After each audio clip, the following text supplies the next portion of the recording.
India के 142.86 crore population के बीच पटना के एक लाइब्रेरी में बैठकर I am revising my syllabus and I came across a topic which I thought is worth discussing, so watch till and. Hello everyone, तो आज हम रिवाइज कर रहे हैं modern history and the topic is British कैसे India में एक strongest political power की तरह उभर कर आए। तो लेट्स स्टार्ट। तो इंडिया में सबसे पहले आने वाली और सबसे लास्ट में इंडिया को छोड़ के जाने वाली यूरोपियन कंट्री पोर्तुगीज है।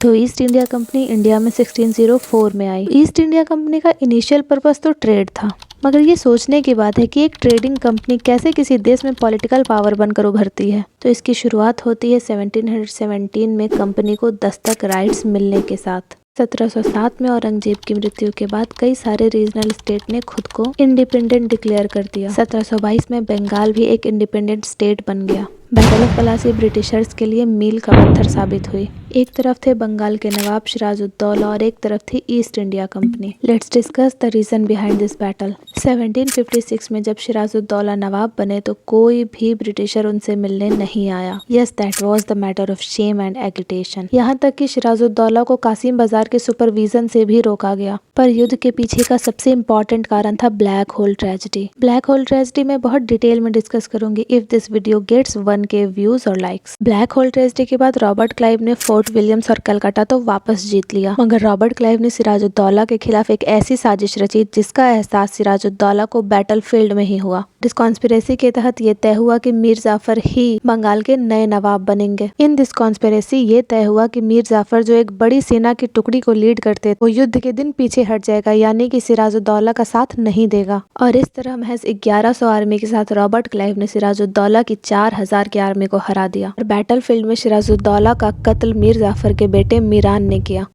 Result of the battle. इस बैटल में सिराजुद्दौला मारे गए और मीर जाफर को बंगाल का नया नवाब घोषित किया गया। अंग्रेजों को 24 परगना की जमींदारी दी गई, जिसे रॉबर्ट क्लाइव अपनी पर्सनल जमींदारी की तरह यूज करते थे। अंग्रेजों ने बंगाल के दस्तक राइट वापस से जीत लिए और अब वो बंगाल के इंटरनल पॉलिटिक्स में भी दखल देने लगे।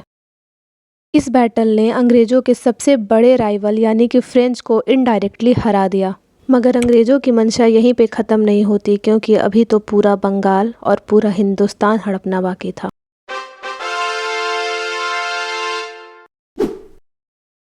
Please do subscribe for more such videos.